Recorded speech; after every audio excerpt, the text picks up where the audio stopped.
Bienvenidos, mis queridos hermanos, a Momentos de Teología. Continuamos desarrollando el credo y estamos en la parte sobre la iglesia.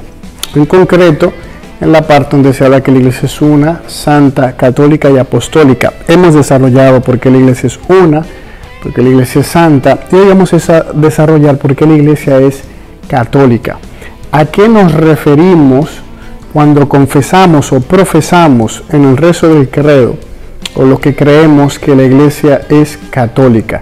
Católica tiene el significado de universal, o cuando hablamos de la totalidad de algo. En este caso, la iglesia católica tiene esa característica, que es la iglesia universal que congrega a todos los fieles cristianos. Y la iglesia católica en un doble sentido. Es católica porque Cristo está presente en ella. Allí donde está Cristo Jesús, está la iglesia católica. Es así, donde está Cristo Jesús, está su iglesia, porque Él es la cabeza de ese cuerpo, como hemos explicado. En ella subsiste pues la plenitud de Cristo, porque está unido el cuerpo está unido a su cabeza. Lo que implica que ella recibe de Él la plenitud de los medios de salvación que Él ha querido. Confesión de recta y completa, la fe recta y completa, vida sacramental íntegra, misterio ordenado en la sucesión apostólica. La iglesia en este sentido fundamental era católica el día de Pentecostés y lo será siempre hasta el fin, en la parusía, de acuerdo, siempre ha sido católica universal. Y también es católica porque ha sido enviada por Cristo en la misión a la totalidad del género humano, y a las naciones y predicar. Está llamada a todo el género humano que se le proclame la buena nueva. Hay un texto muy hermoso de la Lumen Gentium 13, donde dice: todos los hombres están invitados al pueblo de Dios, todos. Por eso este pueblo uno y único ha de extenderse por todo el mundo a través de los siglos, para que así se cumpla el designio de Dios, que en el principio creó una única naturaleza humana y decidió reunir a sus hijos dispersos. Este carácter de universalidad que distingue al pueblo de Dios es un don del mismo Señor. Gracias a este carácter, la Iglesia Católica tiende siempre y eficazmente a reunir a la humanidad entera con todos sus valores bajo Cristo como cabeza, en la unidad de su Espíritu. Ahí termina la cita de la Lumen Gentium. Cada una de las iglesias particulares, o sea, la iglesia tiene una constitución jerárquica. Lo hemos visto en otros momentos de teología. Quien lo quiera ver, están ahí, lo pueden buscar. Hemos hablado de la constitución jerárquica de la iglesia. Vamos desde el Papa hasta el último laico. Pero en este caso, cuando hablamos de universalidad de la iglesia y que es católica, es que cada iglesia particular, es decir, donde sea que se encuentre la iglesia, es parte de esa única iglesia, ¿de acuerdo? O sea que donde está cualquier iglesia católica es la iglesia, por eso es que es universal. Y por eso cada una de esas iglesias puede decirlo tranquilamente, es una iglesia católica, porque pertenece a esa universal, la iglesia universal. Esta iglesia de Cristo está verdaderamente presente en todas las legítimas comunidades locales de fieles, unidas a sus pastores, claro está. Los pastores son los que dan ese principio pues de unidad a cada comunidad de fieles reunidos. Estas en el Nuevo Testamento reciben el nombre de iglesias. En ellas se reúnen los fieles por el anuncio del Evangelio y se celebra el misterio de la Cena del Señor. En estas comunidades, aunque muchas veces sean pequeñas, pobres o vivan dispersas, alejadas en lugares muy remotos, allá donde ellas estén, está Cristo presente, quien con su poder pues constituye a la iglesia en una santa, católica y apostólica. Él ya lo decía: donde haya uno o más reunidos en mi nombre, yo estoy en medio de ellos.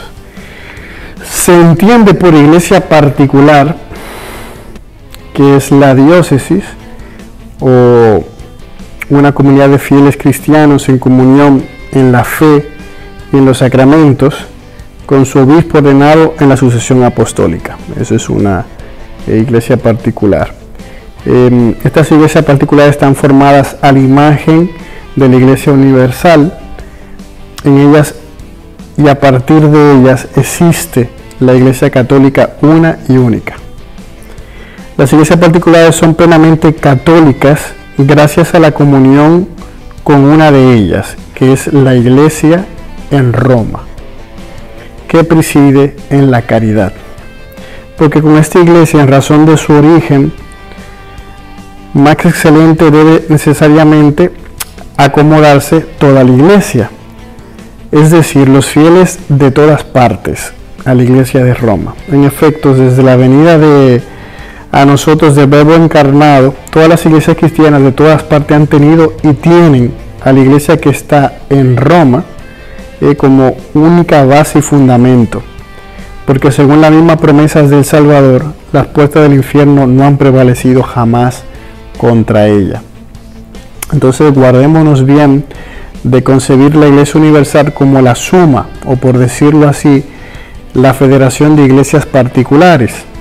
En el pensamiento del Señor, es la Iglesia Universal por vocación y por misión, la que, echando sus raíces en la variedad de terrenos culturales, sociales, humanos, toma de cada uno y de cada parte del mundo aspectos y expresiones diversas. La rica variedad de disciplinas eclesiásticas, de ritos litúrgicos, de patrimonios teológicos y espirituales propios de las iglesias locales con un mismo objetivo, muestra muy claramente la catolicidad de la iglesia indivisa. Ahora bien, ¿quién pertenece a esa iglesia católica? Pues todos los hombres, por tanto, están invitados a participar de esa iglesia, de ese pueblo de Dios, a esa unidad en la iglesia. Esta unidad pertenece de diversas maneras, o allá están destinadas los católicos. Los demás cristianos aún así también están invitados a ella, todas las otras denominaciones, porque todos somos llamados a la salvación general de Dios. Dios quiere que todos los hombres se salven, todos están llamados por la gracia de Dios. Y están plenamente incorporados a esta sociedad que es la iglesia, aquellos que, teniendo el Espíritu de Cristo, aceptan íntegramente su constitución y todos los medios de salvación establecidos en ella, y están unidos dentro de su estructura visible a Cristo, que la rige por medio del sumo pontífice y los obispos mediante los lazos de la profesión de fe, los sacramentos, del gobierno eclesiástico y de la comunión. No se sabe, en cambio, el que no permanece en el amor, porque aunque esté incorporado a la iglesia, pero está en el seno de la iglesia con el cuerpo, pero no con el corazón. De eso se lo he explicado muchas veces. No simplemente por el hecho de pertenecer, ya está salvo.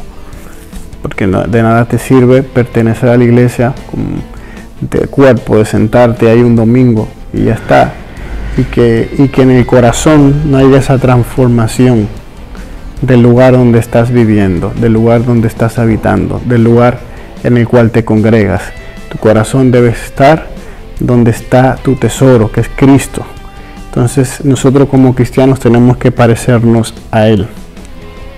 La iglesia se siente unida por muchas razones con todos los que se honran con el nombre de cristianos. A causa del bautismo, aunque no profesan la fe en su integridad o no conservan la unidad de la comunión bajo el sucesor de Pedro, como en este caso las Los cismas, que son aquellos que no confiesan la autoridad del Papa, los que creen en Cristo y han recibido ritualmente el bautismo,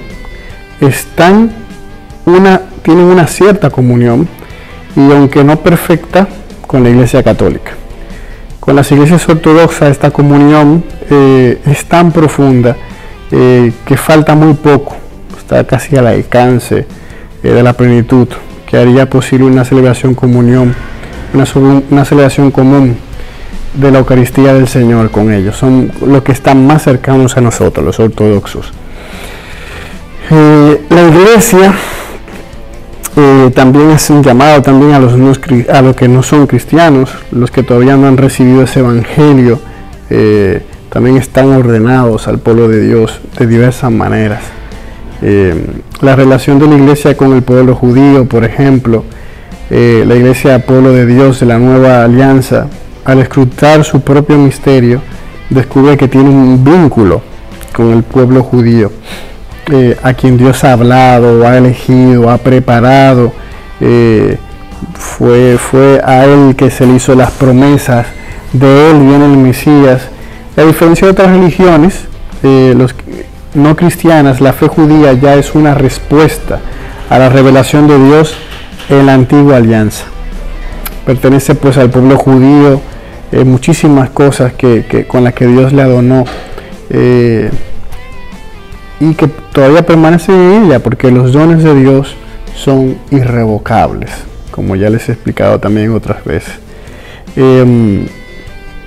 Las relaciones de la Iglesia, por ejemplo, con los musulmanes en el diseño de salvación, comprende también a los que reconocen al Creador. Entre ellos están ante todo los musulmanes que profesan con la fe de Abraham y adoran al Dios mismo que nosotros, único y misericordioso, que juzgará a los hombres al fin del mundo.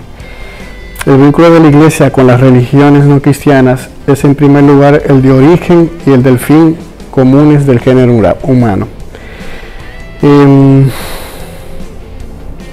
La Iglesia también reconoce que en las otras religiones la búsqueda entre sombras e imágenes del Dios desconocido, pero próximo, ya que Él es quien da la vida a todos, el aliento y todas las cosas, y quiere que todos los hombres se salven.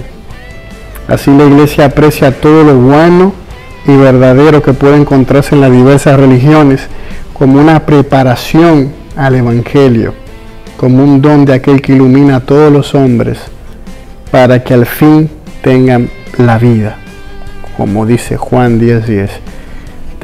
Yo he venido para que tengan vida y vida en abundancia.